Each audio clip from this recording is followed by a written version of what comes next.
Le syndrome de la Kundalini, c'est quoi et est-ce que c'est dangereux? Depuis quelques années, on entend de plus en plus parler de l'éveil de la Kundalini, cette énergie puissante décrite dans les traditions spirituelles de l'Inde, comme par exemple dans le yoga. Mais derrière cette fascination se cache quelque chose qui est moins connu, le syndrome de la Kundalini. Un terme qui peut inquiéter, mais qui surtout devrait être connu, tout simplement. Alors qu'est-ce que le syndrome de la Kundalini? Le syndrome de la Kundalini désigne un ensemble de symptômes physiques, émotionnels et psychiques qui apparaît lorsqu'une énergie intérieure s'active trop rapidement, quand cette énergie est non accompagnée ou mal intégrée. Ce n'est pas une maladie qui est connue et qui est reconnue par les médecins traditionnels, mais c'est plutôt un concept qui est utilisé dans les milieux spirituels.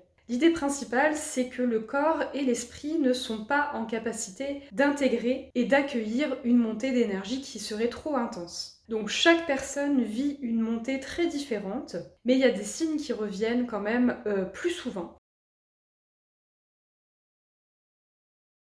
Donc tout d'abord, on a les symptômes physiques, avec des sensations de chaleur et de courant dans la colonne vertébrale, des tremblements ou des mouvements involontaires, des pressions qui peuvent être ressenties dans le cœur et dans la tête, de la fatigue intense ou au contraire de l'agitation. On retrouve aussi souvent des symptômes émotionnels, avec des montées d'émotions soudaines, ça peut être aussi bien de la joie, de la tristesse, de la colère ou de la peur. On peut avoir des sensations de vulnérabilité accrue, et une hypersensibilité. Pour ce qui est des symptômes psychiques, on peut retrouver des états modifiés de conscience, des pertes de repères temporaires et des impressions de dépersonnalisation, de déconnexion ou au contraire d'expansion extrême. Ces manifestations peuvent être très belles et très bien vécues, mais ça peut être très déstabilisant si elles ne sont pas comprises. Le mot syndrome est utilisé lorsqu'une expérience est trop difficile à vivre, voire très envahissante. Cela arrive souvent quand la personne n'a pas de cadre ou d'accompagnement, l'activation est trop brutale, ou quand il y a déjà une fragilité émotionnelle ou nerveuse. Dans certains cas, cela peut même être confondu avec des troubles psychologiques, comme de la dépression sévère, de l'anxiété ou des épisodes de type bouffée délirante.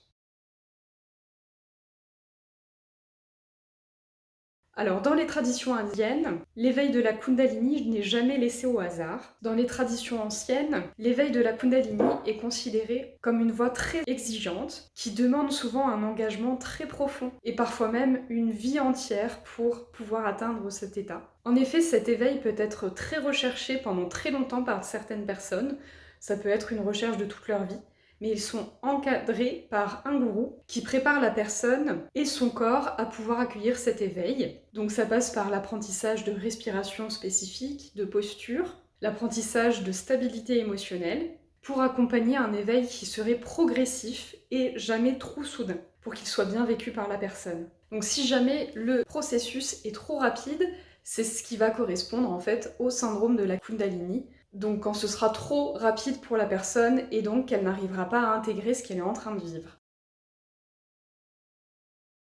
Alors pourquoi je voulais faire cette vidéo aujourd'hui? Eh bien parce que je sais très bien qu'il y en a qui ont peur de faire des séances de Yatra Kundalini Activation parce qu'ils ont peur de finir en syndrome de Kundalini, alors que la IK ne vise pas du tout l'éveil de la Kundalini, mais vise à faire circuler librement l'énergie qu'il y a dans notre corps, et de manière très progressive. Par exemple, c'est possible de débloquer des choses en séance, mais c'est seulement possible si vous êtes prêt à débloquer ces choses.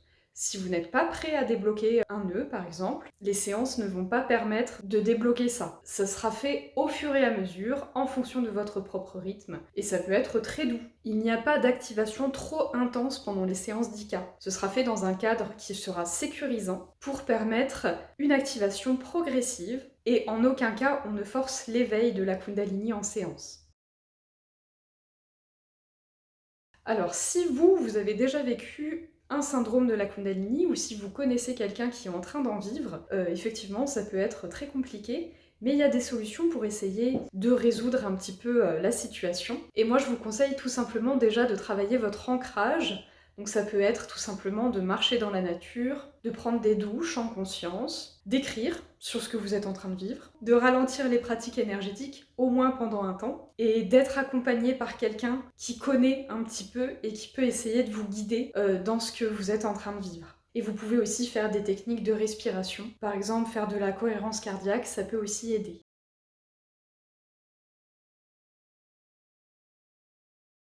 Pour conclure, je dirais que le syndrome de la Kundalini n'est pas forcément quelque chose à craindre, c'est plutôt quelque chose qu'il faut respecter. Et il faut vous dire que quand même, c'est assez rare de faire des montées de Kundalini qui seraient trop brutales. Et en tout cas, c'est pas du tout ce qu'on vous propose en séance de Yatra Kundalini Activation.